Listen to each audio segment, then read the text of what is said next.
say, okay, आपने big tech को कर दिया, आपने defense बढ़ा लिया, and you have become an independent pole. America will stop exporting contracts to Infosys and TCS. The Fortune 500 businesses, multinationals will stop opening research and development centers in Bangalore, Hyderabad, Pune, Gurgaon, Navi Mumbai.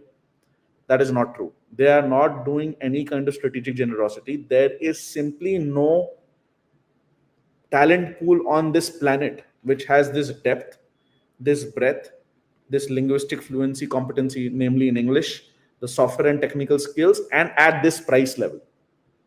At one point, Philippines, part of Eastern Europe, especially Poland, like Warsaw, Krakow, parts of Latin America, especially Mexico, were all considered competitive. But for various reasons, including the fact that the rupee is in real terms undervalued, and every year we are creating millions of graduates. Of course, the quality remains a lot to be lacking, lot to be desired, but even the top 10% are very good, right? The quality supply of talent and the average salaries and the cost of living in Indian cities, maybe a bit outside of Mumbai, is such that there is simply no alternative to the Indian talent pool. We are to business services and IT services what China is to manufacturing. China could exclude American big tech while never stopping Chinese manufacturing exports to America. It's not like America didn't realize that China is becoming a peer competitor. They just got deeper and deeper into the Chinese manufacturing ecosystem. So in India, and what is the real threat to India? Not happening immediately is AI. AI will take away some of the easier coding jobs, some of the easier business process outsourcing jobs. And to the extent those agentic AI softwares become productive enough, they will anyways not wait for India's geopolitical situation, whether or not we are very friendly to America, less friendly to America, we are being sycophantic to America, not sycophantic to America.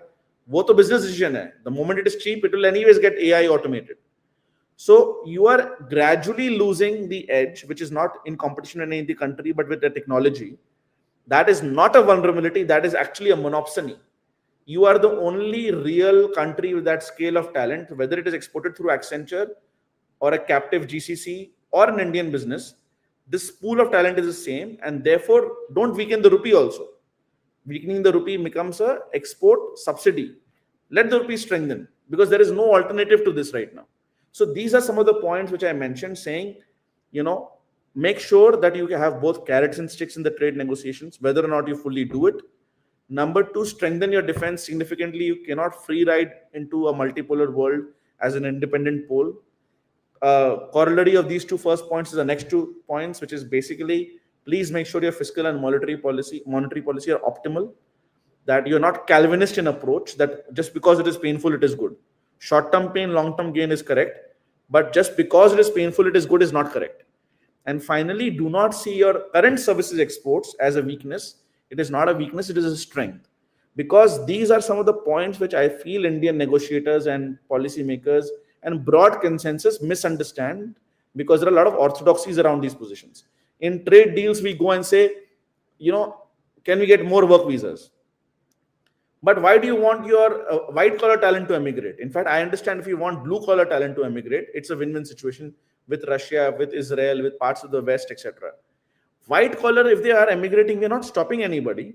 You don't have to make that a negotiating point with America.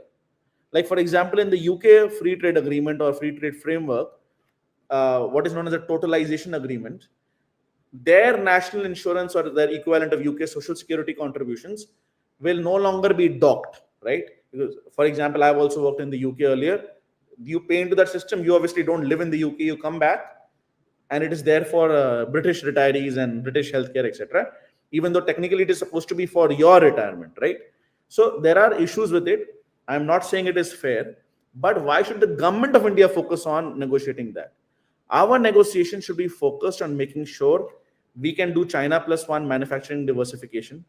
And nobody on earth today can call India protectionist. We have done a trade deal with the UK.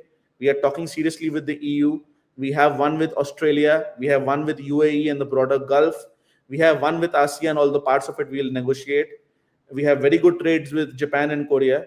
So there is a degree of difference which we've discussed in earlier podcasts. We don't want to repeat it right now. But the point is, it is not the case that India is becoming inward-looking, autarkic. Is everything perfect? No. Are there chances of cronyism in any kind of industrial trade policy? Yes. But if you have a complete carte blanche, the industry, the big corporates that win will not be Indian, sure, but they will be American. So whether or not we like it or not, the world we live in has a big state, has a big corporate embedded in it. And let us make sure that we also create our homegrown giants. The Indian government has access to Indian data, and we negotiate hard, including with the United States, without in any way getting bullied. If America loses India beyond a point, the G2 is not naturally stable. There is no way on earth America, if it loses Russia, China, and India, all three, that goes against all of their grand strategy. The British grand strategy was there will be no strong alliance on the European continent. American grand strategy is there will be no strong alliance on the Eurasian continent. Always keep the Eurasian continent divided. That is American grand strategy, right? So they are bluffing. They will not let India go and become much closer with Russia and China, especially China. So I feel we must stand our ground. I think between you and me, by the way, this is probably an opening gambit. We can come to the more prosaic details right now. Some kind of deal is likely to happen, and the Trump style is to start on the extreme. I am simply saying we should therefore also start by saying one or two things which sound a bit too extreme. China did that with rare earth exports. We need to find our own point of leverage and not be afraid to use it, and not be goody front bencher boys. So just, I want to take this comment that somebody has made about one of the last points you made. You're wrong about no one in the world has the tech pool at the level. We need to come out of this mindset. It's not true anymore. What do you say to this? See, so I don't know what at the level has been understood and interpreted by the person who made the comment. At this price point, so like no undergrad engineer in New York, Silicon Valley, or even if they live in Austin, etc., even if they're like literally not from anywhere close to best of the colleges, will today work for less than $100,000 all in, right? It's just not possible. So $100,000 translates into what, 87 lakh rupees today? You'll get a very, very good engineer for, I'm just saying nominally. I'm not converting for cost of living because that's the point. You will get a very, very much better engineer in India for 20 lakh rupees. 25 lakh rupees if you stretch it, right?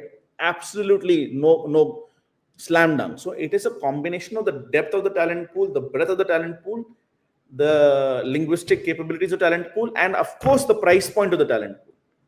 On that point, I completely disagree, and I fully stand my ground. That kind of talent pool is simply not available in the world. It's not like Chinese manufacturing could not have been replicated in America. The reason it has been so dominant for so long is that it could not have been replicated at that price point, given the scale, the depth and breadth of the Chinese manufacturing ecosystem. So at that level, the ITES ecosystem in India, the GCC ecosystem in India, the ERD ecosystem in India, the KPO ecosystem in India, wherever it has not been automated, it remains the only real player in town. You can have a few centers in Poland and Philippines and Mexico, but all of them put together also are not getting anywhere close to India. That's the point I'm making. Okay. So, what was interesting? I was looking at the numbers. So, China's trade surplus with America is 270.4 billion. Mexico is 157 billion. Vietnam is 113 billion. Ireland is 80.5 billion. India is 11th with a surplus of around 41.5 billion. Okay. India's exports to the US 24-25 were 86.5 billion. 4 trillion GDP hai hamari. India's exports to US stand at roughly 2% of its GDP.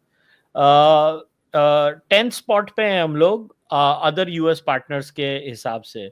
Mexico का export 16% of the GDP है, Canada का 13.4% है, and Chinese exports to the US forms 10.2% of its GDP.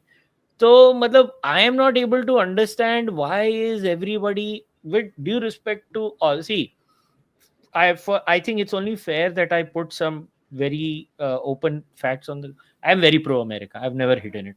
Okay, very pro America guy. I would say, I mean, obviously, as an Indian patriot, No, in a like conceptual sense, I've always I been am in. not as sympathetic to an average Indian being sympathetic to Russia compared to that. I am always like, no, we should prefer America. That's just my thinking. I could be wrong. I am willing to concede that. But I certainly don't believe, in my view, that we can just lay down because Trump wrote some tweet in full caps. First Yeah, of no, all, I think the government will not lay down. I just even just quickly before you continue, the data that you mentioned is absolutely correct, but it is also goods data. Just keep it in mind. yes. The around 80-85 billion dollars exports that you've mentioned, and the 40-45 billion dollars of imports, and therefore the goods surplus of India being $40 billion, therefore 1% of GDP. So gross exports of goods to India to US 2% of GDP, and goods surplus being 1% of GDP. That does not include services.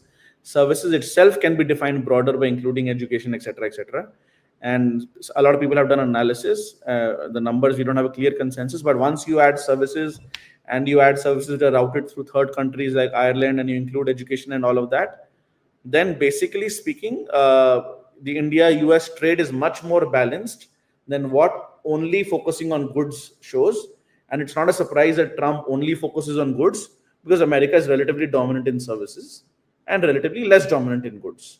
So the entire focus of his entire trade war has been on goods, and because he does not want the European Union or India or the UK or any other economy to bring the goods angle into the trade or tariffs discussion, because that is the relative weak point of the US negotiation.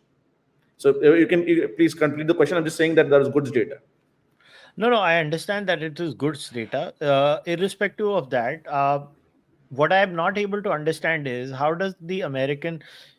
So, from what I have been told, and I tried to confirm this information from 2, 3 places, from what I know Hmm. through my sources, we actually have given in on a few areas in agriculture too to America, where we don't feel the need to protect because we don't have a domestic market. Also, we told the Americans you are free to come in.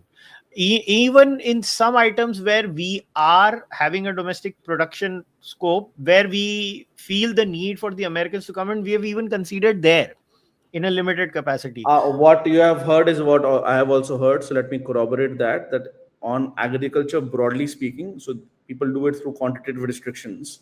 So it's not just yes or no. It is yes, but only up to so much extent. Up to so much, like for example, Yes, with wheat, there is, we have said up to this. up to With some quantitative blueberries, limit. strawberries, we are like, Yeah, आओ जितना लाना है लाओ, that kind of a right. thing. But on dairy, how does America expect us to do something which is actually against the Not cultural ethos of India? वो लोग जो product yes. line में चीजें use करते हैं, they are against the religious sentiment of India. Is America retarded? I'm sorry, I Uh, think you have to be a retarded I person mean, to expect India if just lets you walk over. हमारा if religion nothing change कर ले. if nothing else, you should know the history of 1857, another Anglo country, another case of religious sentiments. And it's not just milk. Milk is obviously the most obvious example, and you rightly mentioned that we are unlikely to bend on that compared to parts of agriculture. But another area which is a very sticking point for us, and I was talking to an expert only just before this call, is GM crops. Now, GM crops, I personally feel, uh, and I've written on this earlier also, we should be more open to genetically modified crops and seeds in general. This is a separate discussion. If it has to happen, it has to happen domestically also. But what the Americans don't realize is that, once you have GM, once there is an angle of, the seeds have to be bought again in some cases. But more than that, a lot of our agricultural exports to many geographies, including now parts of Europe, require them to not be quote unquote contaminated with any GM food. And then certifying that in the entire supply chain becomes difficult. So, Yes. from my limited understanding, and I have spoken to some people who understand this better or who are in the know, we have not been inflexible in the negotiation in terms of these specific topics. We may have wanted initially a higher a better deal in terms of 10% tariffs, because we thought we had a special equation with Trump, wrongly so clearly, or because we started off early. So one can now say we could have closed a better deal earlier when other deals had not been done. But in terms of these specifics, my understanding and my knowledge tells me that completely exactly what you're saying. We have not been Lakir ka Fakir and completely inflexible. We have tried, and in fact, even on data, even on big tech, now that I've mentioned it, one of the big problems in big tech, as I mentioned, is algorithms, right? We don't know what algorithm is showing what data to anybody. Again, I've heard, and I have no way to corroborate or verify this, that initially we were asking for algorithms from various big tech companies, and then we diluted it to saying it, okay, we will run our own tests on this and see in different scenarios what kind of data is shown on the platform. Like a significant dilution.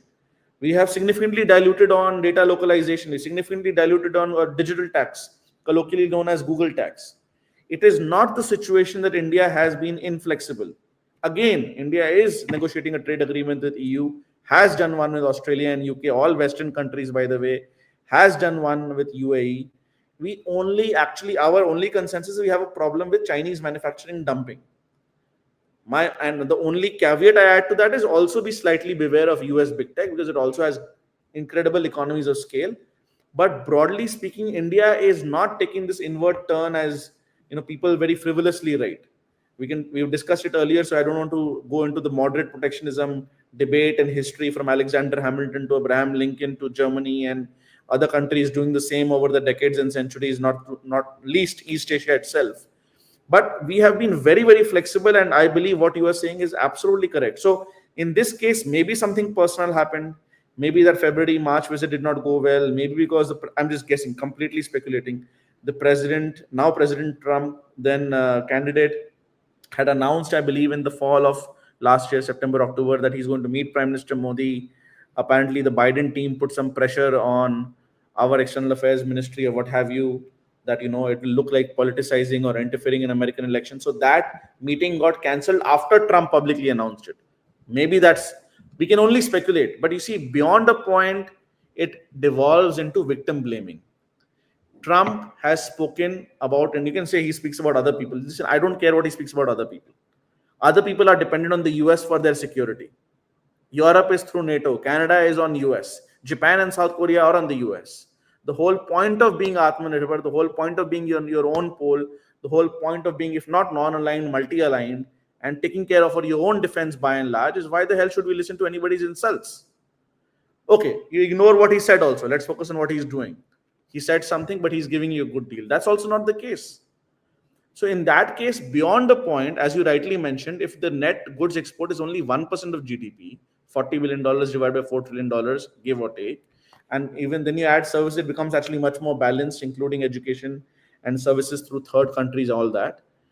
Actually, the real damage to India is not in an immediate GDP sense. The larger damage is we don't integrate more with the American West and vice versa. I am all for free trade. I just want it to happen in a more balanced way. Free trade in a unilateral sense is not beneficial. Like without again going and relitigating the whole discussion, import substitution, the way it was implemented in Nehruvian India, Indira's India, that was the problem. We had fixed currencies, we had licenses because we had fixed currencies, etc. The idea of import substitution by itself is conceptually perfectly fine. Export growth happens eventually through import substitution. You know what? Today, India is exporting more and more cars, including to Japan. Why? Because India simply has reached a scale after doing some import substitution in cars, but allowing foreign technology the way the Chinese also did. In this case, Suzuki, Hyundai, Kia, German cars, American cars, who, by the way, American companies who could not cut it, but they were all allowed, like Chrysler and GM and all of that. We are exporting cars back to Japan. I mean, we might hit 500,000 or more in annual run rate in cars exported. I'm not talking about two-wheelers, passenger vehicles, very soon. Where our capacity is around 5 million, we buy around 4.5 million. Because your capacity and consumption gap is high, you already have on the ground greenfield, brownfield investments which are producing these cars. We can now export back. So the reality is India is under no reason to bend beyond the point to America, although the devil lies in the details. For example, on auto, for non-EV autos, we could have given a much better deal to America through quantitative restrictions. So MFN, or most favored nation, or same deal being given to other people would not be invoked. So sorry to use a technical term. MFN means most favored nation. If you give a deal to nation X, WTO requires you have to give that to nation Y also. But there are ways around it, right? And the point is, American auto का headline Trump को दे सकते थे कि American all non-EV cars are allowed in India almost at 0% tariff. I mean, besides forget the right and left drive issue, they buy these massive gas guzzlers. what they call mini trucks, pickup trucks, whatever, huge SUVs. India का SUV तो उधर का छोटा गाड़ी के बराबर है. So there are, sure, we could have done things slightly better, but the larger issue is America wants dependent allies. It says it wants allies to be independent, spend more on defense, but when they get too independent, America does not like that also. And we are never going to bend the knee to any country on this earth. So it is just a rising power, number 3 or 4, or however you want to count it. If you don't count EU as a power, number 3 or 4, maybe after Russia, depending on how you count it. And the number 1 wants to be friends with number 3 or 4 to take on number 2, which is China, but does not want this number 3 or 4 to have too many ideas of its own. And therefore, the broader discussion of geopolitics, Indian democracy is not real, it's electoral, it's illiberal. So either from the right or from the left, Dems or GOP, Biden or Trump, one way or the other, the discomfort with India being too independent, with not towing the line either on Ukraine or some other issue, that is a part of the system. It's a feature, not a bug. So this idea that you can wait out Trump, you can wait out till next year's midterms or till the 2028 November elections and have a new president in 2029 January. It could be JD Vance, the same guy, but the broad structural forces remain similar. The precedent has been set in American politics, in American policy on trade. It is not about personalities at the end of the day. Personalities matter a bit, as we discussed about maybe something went wrong at the personal level, but that is not the core structural force. The core structural force is if you are much stronger in defense, if you can push back on big tech, if your economy is growing fast, you will do well, even in any negotiation with any president. No, I think it is also a personality issue. Here, I will disagree with you. Also, Seema Sirohi, when I was on Barkha Dutt show, had mentioned this, that she had heard that actually 2 American advisors on the negotiation had gone and told Trump that this is a good deal, we should take it from India, and Trump refused. It's a personality issue. I think he just always wants more. I agree with you. I'm not saying it's not a personality issue. I'm saying it is not just a personality issue. So what I mean by that is, even if there is not Trump, these broad tensions are not going to go away. In fact, even if the same party is not in power. Now, this guy exacerbates it for sure. But I'm just saying it is not just the personality, although, of course, in this case, what we'll do is I'm going to start asking you questions, because a lot of the audience questions are what I wanted to ask you. So somebody has asked, are the US tariffs a hyper maximalist move? Should we diversify our exports to other markets just in case to not have the sword of Damascus hanging over us? Should we keep negotiating or cede? I think we should keep negotiating and diversifying our trade. Yeah, so I agree with both. In fact, I think the time now is good to prioritize simultaneously and in fact with a bit more effort the Indo-European Union trade deal. Why? Not only will it help India with negotiations, remember, even if a deal is announced by Trump this weekend or next weekend, one thing you can be very sure with Trump, it is not the end of the road. He can announce a number with Canada, then Canada announces they are recognizing the Palestinian state, not even going to the discussion of whether that's right or wrong. And Trump suddenly calls up and says, by the way, the deal is off. The current renegotiation with Canada and Mexico, who did the last renegotiation? Trump in his first term. So NAFTA was made, USMCA, and now that USMCA, etc., is also being renegotiated. So my point is, even if a deal is announced and the economies are happy and the politicians are happy and the stock markets are happy, the reality is that is not the final word. The ink could not be dry and there was suddenly a renegotiation can open. So the point here is, yes, negotiate, do not cede, be civil. We don't have to fall to his level, but diversify. And one of the most important deals to do is with the European Union. Because the European Union does not have the Chinese manufacturing overcapacity, it does not have the US big tech angle, and the Europeans are also very unhappy with the dominance of both the Americans and the Chinese. I think a lot of our energy needs can also be placated by Canada. This is a great opportunity for us. Yes. To sign a good trade deal with Canada. Canada has a new government. They are also fed up of America. We are also going through. I think we should really, I hope the government of the day in Canada and India really seizes this opportunity, because we can make our trade with Canada, I think, 4 or 5 times more easily. They have the technical capacity also. Yeah, they may need to work a bit on the short-term infrastructure like the pipelines, etc. But you are absolutely right about, for example, the fertilizer trade that can happen with Canada and various other issues. Canada is a very natural resource country. There is a bit of a shipping distance thing, but it is very much possible. And now that Canada is also not very happy with the US, with the new prime minister, I could not agree more with you. Like, it should definitely at least be on the table. There is no harm in trying that.